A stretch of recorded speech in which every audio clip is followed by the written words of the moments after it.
Ever met someone who says, "I'm fine," like it's a password? Smile locked, tone smooth, eyes doing quiet math. They keep the family running, the group chat laughing, the deadlines met, while their inner world flickers like a low battery icon. Today, we're decoding the psychology of people who pretend to be okay, why the mask forms, what it costs, and how to breathe without dropping the crown. 1. The smile is a shield, not a lie. People who act okay are not comic book villains. They're tactical. The public face isn't deception, it's armor.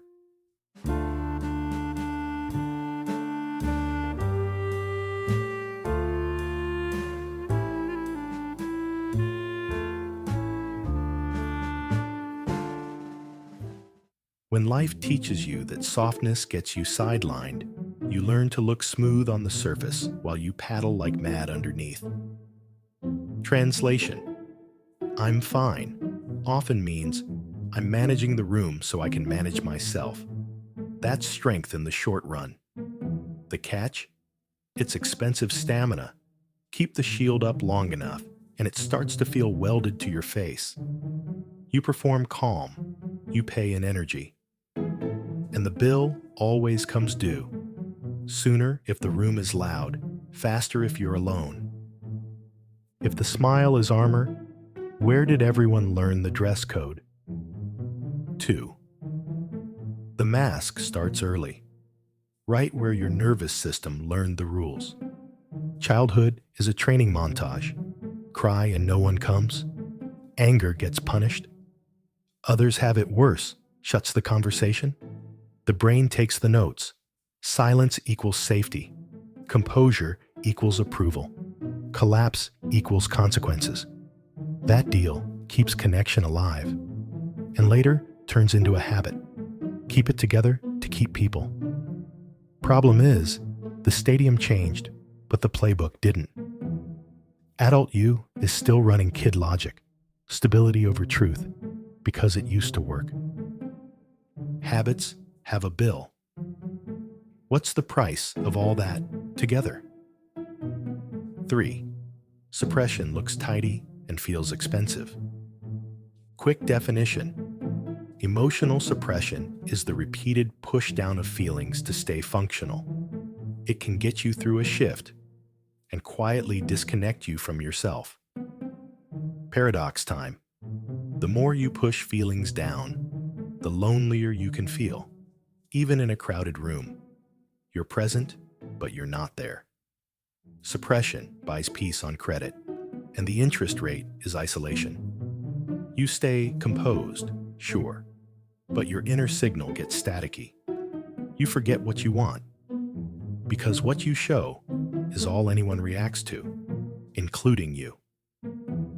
If you're pushing feelings down, how does the face stay up? Masks. 4.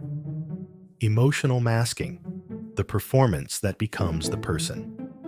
Masking means displaying acceptable emotions to keep the room steady while hiding the ones that might rock the boat. It starts as a situational act. I'm okay for this meeting, and can harden into identity. I'm the okay one.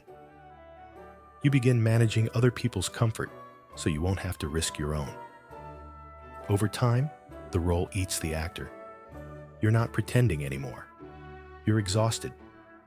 This is how people become the reliable one, or the strong friend, while privately running on fumes. Speaking of fumes, the body keeps the receipts. 5. The body tells the truth your voice won't. You can out-talk a feeling, but you can't out-metabolize it. Headaches that clock in at 2 a.m., jaw tension by lunch, mystery tears in traffic, a heavy quiet with no name. These are pings from a nervous system that's stuck on hold. This isn't weakness, it's physiology. Energy spent on looking fine can't be used to feel alive. Joy starts sounding like music underwater. On the outside, composed. On the inside, a weather system that won't move off the coast. And when the outside and inside don't match, the mind splits the difference. 6. Emotional dissonance. 2 tabs open, 1 battery dying. When outer behavior and inner state don't align, the brain starts buffering. That tension, smiling while the heart winces, builds numbness, not because you don't feel, but because feeling gets too complex to manage in public. You begin to mistrust your own signals. If no one else sees it, is it even real? Yes, it is. But the longer you run a double life, the face you show and the one you endure, the more those versions drift. When you can't tell which one is you, motivation fades and cynicism spikes. So why keep the mask? Because the culture keeps giving it extra credit. 7. Social conditioning trains the mask and rewards it. We're praised for staying positive, promoted for being low maintenance, liked for never making it a thing. Meanwhile, sadness, anger, and fear get labeled too much. So we curate. We post the glow. We archive the ache. The mask gets tenure. Here's the punchline. Every filter adds distance between you and people and between you and you. It works until it doesn't. Because the world can only love the parts it can see, and you can only steer a life you're actually living. If conditioning writes the script, what flips the page? A very unfancy word. Honesty. 8. Honesty. Quiet, targeted, and disarming. Breaks the loop. No, not a confessional post to 300,000 strangers. Start smaller. A private ceasefire. Try one line that doesn't need permission. I'm at a 6 out of 10 today. That tiny truth interrupts autopilot and invites regulation. New move. When a heavy feeling hits, take 90 seconds before any visible response. Breathe. Name it. Then choose the smallest next kind action. Honesty isn't drama. It's alignment. It swaps performance for coherence. After a few reps, your body loosens, your mind quiets, and your capacity returns because you stopped spending it on the show. Honesty opens the door. What rebuilds the house? Integration. 9. Integration beats being okay. Integration means bringing the hidden parts and the public parts back to the same table. It looks like this. Let sadness have 10 honest minutes, then send the email without pretending you were never sad. You don't need perfection or relentless positivity. You need wholeness. When you stop policing your feelings, energy returns to living, not acting. Quiet joys get their color back. Your attention unhooks from the performance of fine and reattaches to the material of life. Rest, relationships, the way morning light lands on your kitchen sink. Beautiful, but give me moves. How do we practice unmasking without lighting our life on fire? 10. Micro habits that trade the mask for traction. Run a 60-second body check. Ask, what do I need right now that takes 1 minute? Water, breath, outside air, 3 stretches. Do that before you decide anything serious. Swap the script. Replace I'm fine with 1 true line and 1 boundary. I'm stretched. I can circle back at 4. Truth plus limit equals respect. Pick a 2-person truth. Choose 1 safe human. Agree on a keyword, yellow light. That means, I'm off today. Please don't ask me to perform. Schedule relief like rent. 15 minutes daily of no roll time. No fixing, hosting, or hype. Just you, a chair, and oxygen. Journal 1 sentence at night. What feeling did I hide today, and what did it want? Not a saga, 1 line. Give small sadness a doorbell. 10-minute timer. Name the feeling. Breathe. End with a kind next step. Emotions that get acknowledged move. Emotions that get muzzled metastasize. Build a micro-ask muscle. Practice a tiny request daily. Can we push this to tomorrow? Could you handle the intro? Asking is honesty with a calendar invite.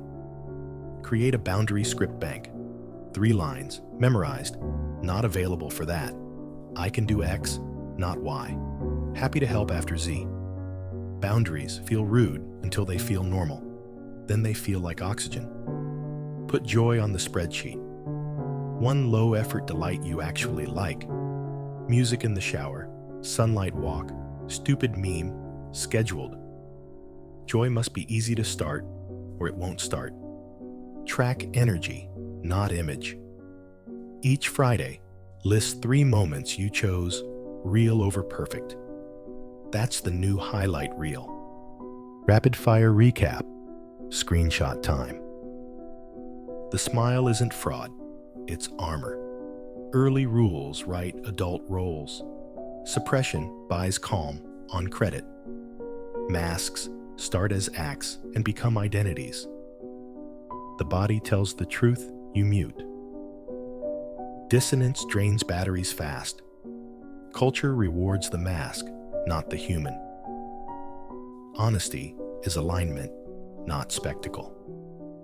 Integration restores color to daily life. Micro habits greater than heroic confessions. Let's land it with a picture. Imagine 2 yous, the performer and the person. The performer gets applause and fatigue. The person gets oxygen and a life. Choose oxygen, not with a grand speech, with the next sentence you say. If someone tells you, "You're so strong," try this reply. "Thanks. Today I'm also tired." That doesn't ruin your mystique. It upgrades your humanity. And human is where love can find you. 2 final truths. First, pretending doesn't make you strong. It makes you invisible. Nobody can help the mask. They can only praise it. Second, honesty isn't collapse. It's refusing to fight your own nervous system. The moment you stop performing stability for other people's comfort, you free the energy you need to build a real one. And yes, change feels like stepping into winter without a coat. But bit by bit, honesty is warmth. It becomes safety. It becomes home. Being fine was never the point. Being whole is. And wholeness is messy, moving, contradictory, radiant. Like you on a Tuesday, standing in your kitchen, feeling both grateful and heavy, and somehow okay with both. Your next move is small and concrete. Text 1, safe person. Yellow light today. Take your 60-second body check. Swap 1, I'm fine, for 1 true line plus 1 boundary. Then come back tomorrow and do 1 of them again. Consistency beats intensity. Oxygen beats applause. If this hit home, subscribe for more sharp psychology meets philosophy that makes life honest and effective. And drop your micro habit in the comments. I'll pin the best so the whole crew can steal them.